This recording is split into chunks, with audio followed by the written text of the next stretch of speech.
Before we dive in, don't forget to subscribe to my channel so you never miss a story from our community. Drop a comment below and tell me where you're listening from and what time it is for you right now. I'd love to know who's part of this journey. The first drop of wine hit the paper at exactly 4:15 in the afternoon. My sister, Jessica, didn't spill it. She deliberately poured it. She loomed over my 6-year-old son, Jacob, tilting her glass of Pinot Noir with a casual, almost bored precision. Jacob had spent 3 days on that watercolor painting, a serene landscape of the lake by our parents' cabin, a gift he had painstakingly crafted for his grandfather. Now, dark red wine seeped across the blue sky, soaking the paper, curling the edges, and turning his careful work into a sodden, ruined mess.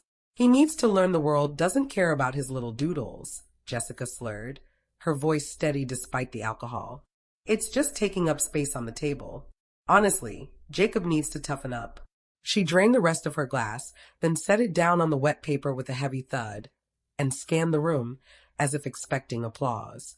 My Uncle Mark, sitting on the sofa, slapped his knee. That's a $50 lesson right there, kid. Toughen up or get eaten. Laughter erupted then, a sharp, ugly sound that bounced off the walls. My mother giggled nervously, trying to keep the mood light. My cousin smirked. Jacob simply froze, staring at the wreckage of his painting, small hands trembling on the table. I didn't scream. I didn't leap to wipe up the wine.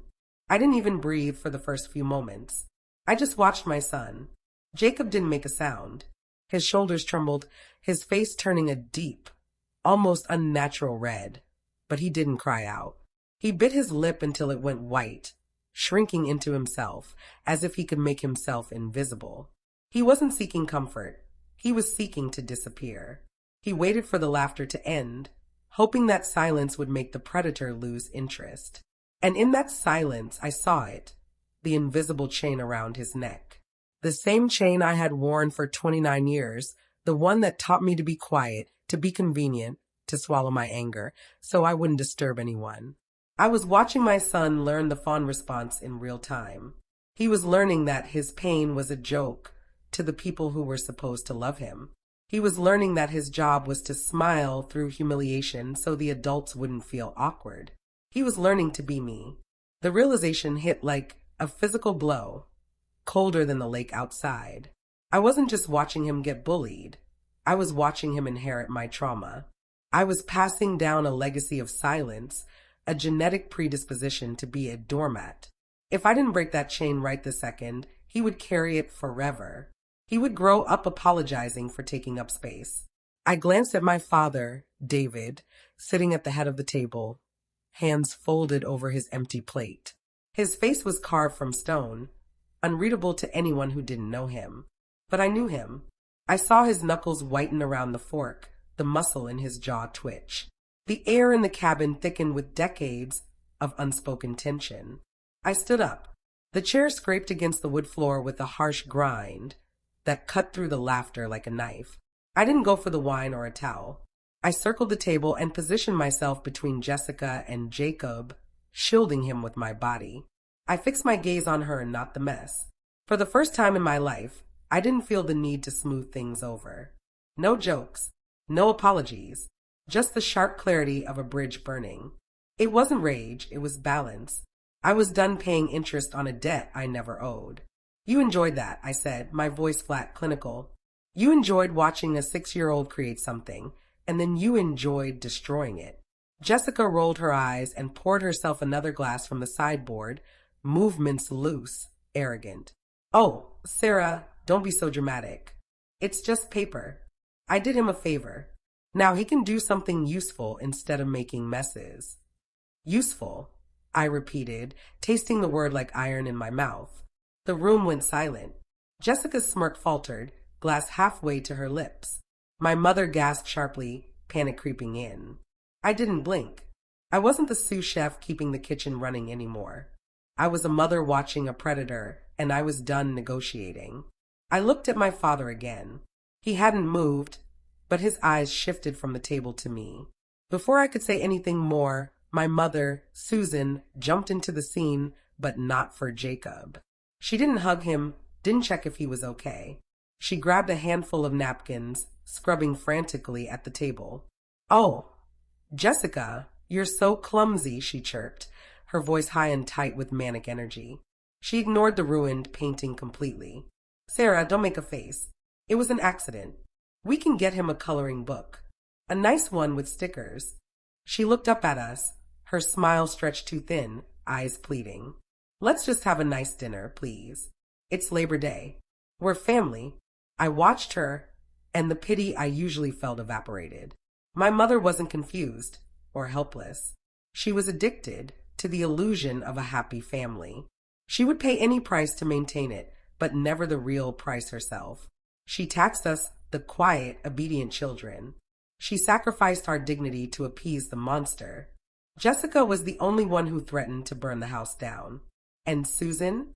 She would let Jacob bleed just to keep the carpet clean. "Exactly," Jessica said, her confidence bolstered by our mother's support. She leaned back in her chair, swirling the wine in her glass. "He's far too soft. Sarah spoils him. I'm just doing him a favor, teaching him how life really works." That was the final straw. My father, David, rose. He didn't move quickly. It was a slow, deliberate ascent, like an old building finally giving way under years of stress. He walked toward the mantel where a rustic wooden sign read "Family is forever" in flowing cursive. He paused briefly, then turned toward Susan. "You wiped the table," he said, his voice low, carrying the weight of a coming storm. "You didn't check on the boy. You worried about the wood stain." Susan froze, a wine-stained napkin clutched in her hand. "David, stop being dramatic. I'm just trying to." "You're trying to keep the peace," he interrupted. "But there is no peace, Susan. Only silence. And I am done paying for it."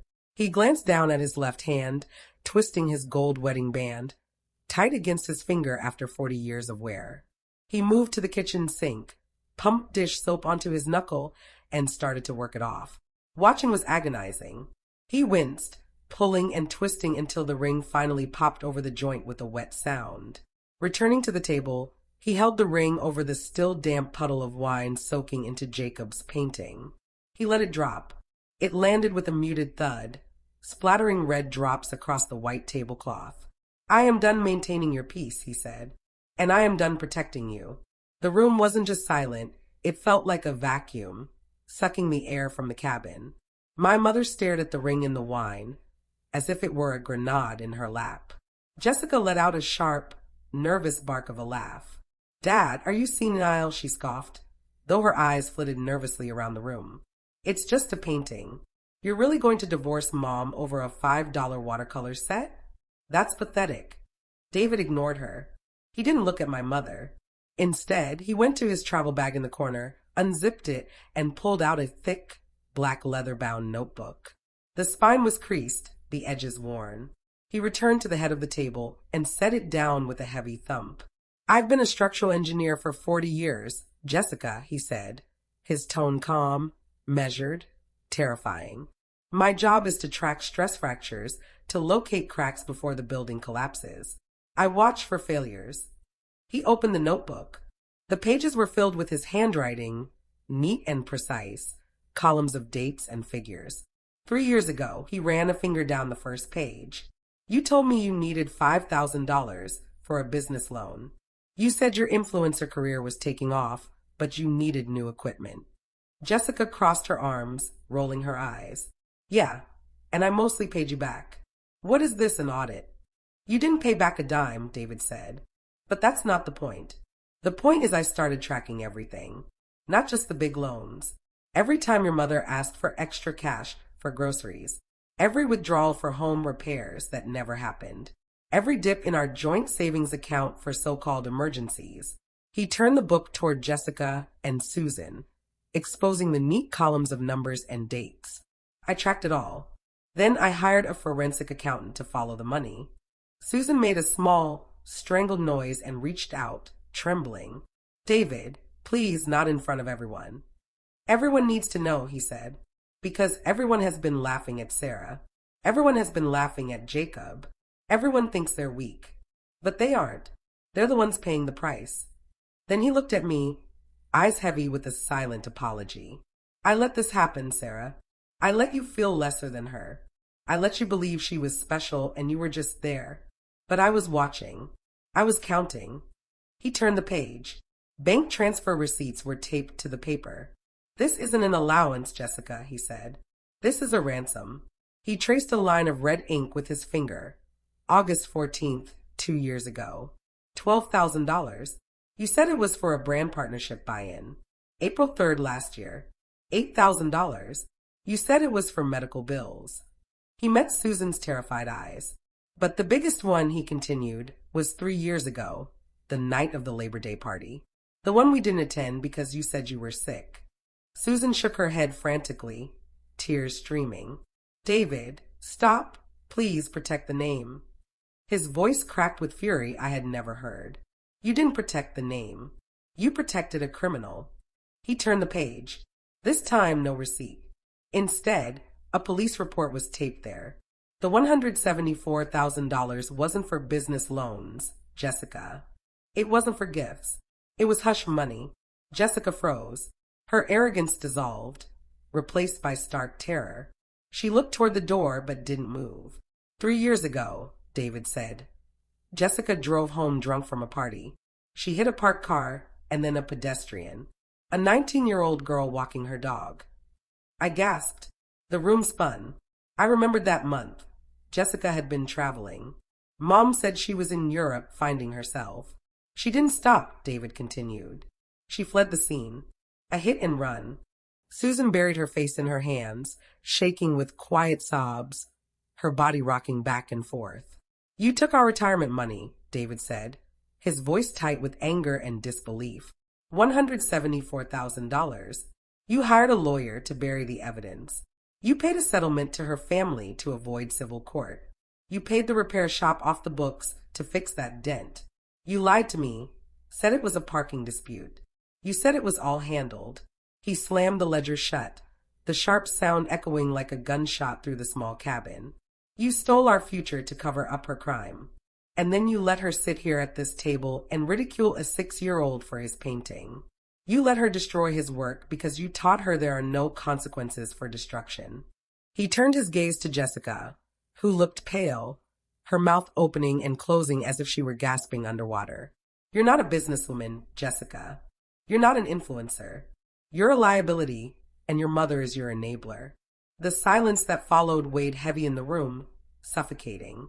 It was the sound of a long-held family illusion dying. Jessica tried to gather herself. She smoothed her expensive dress, standing tall, trying to summon the arrogance that had protected her for 33 years. She glanced at the ledger, then at David, and sneered. So what? She spat. It was an accident. Mom helped me. That's what mothers do, they help. Unlike you. Her chin lifted, defiant. You're just jealous because Mom loves me more. I don't need your money. I have my brand. I have my followers. I don't need this dusty old cabin anyway.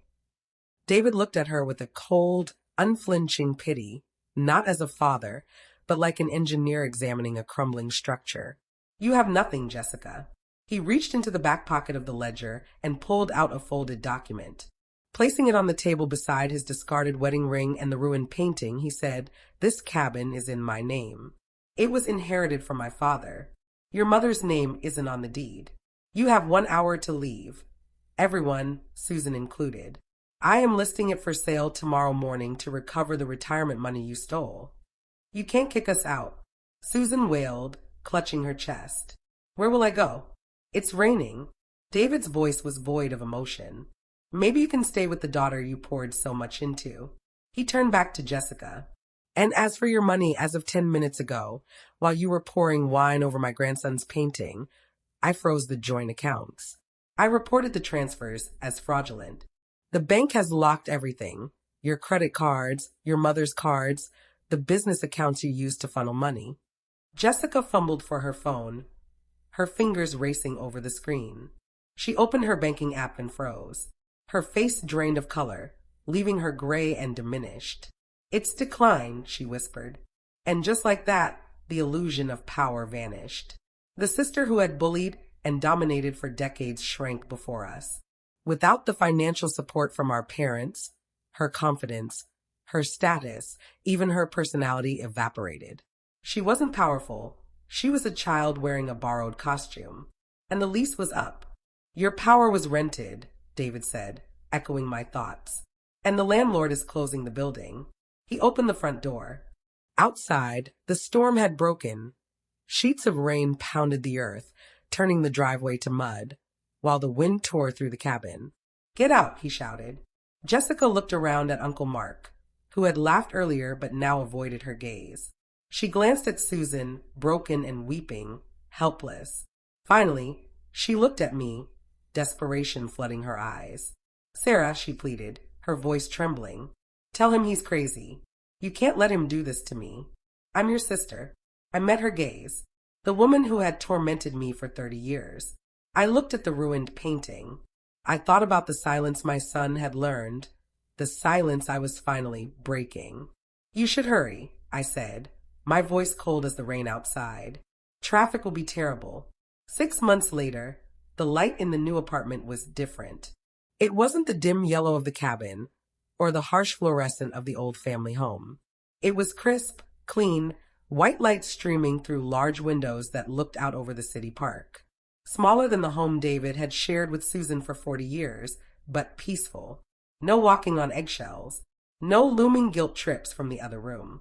No fear of the next explosion. I sat on the floor leaning against the wall, watching them.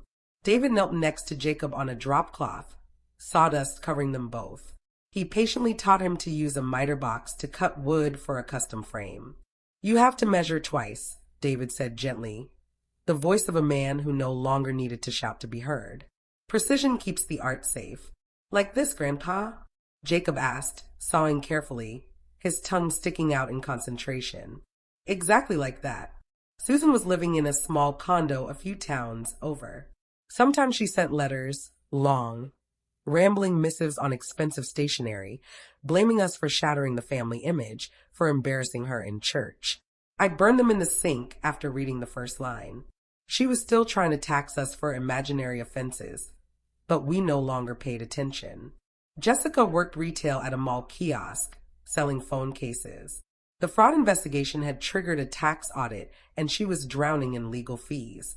She sold her car, moved into a tiny studio apartment, and for the first time in 33 years, faced the reality of life without a safety net. The fall had been brutal. I looked at my son. He wasn't flinching. He wasn't hiding. He was making a mess with glue and wood, laughing when it spilled, knowing no one would scream. I realized the cost had been high. We had to burn the family structure to save the people inside. But looking at David's relaxed shoulders and my son's carefree smile, I knew it had been worth it. If you've ever had to break a bond to save yourself, type freedom in the comments. Let's remind each other we did the right thing.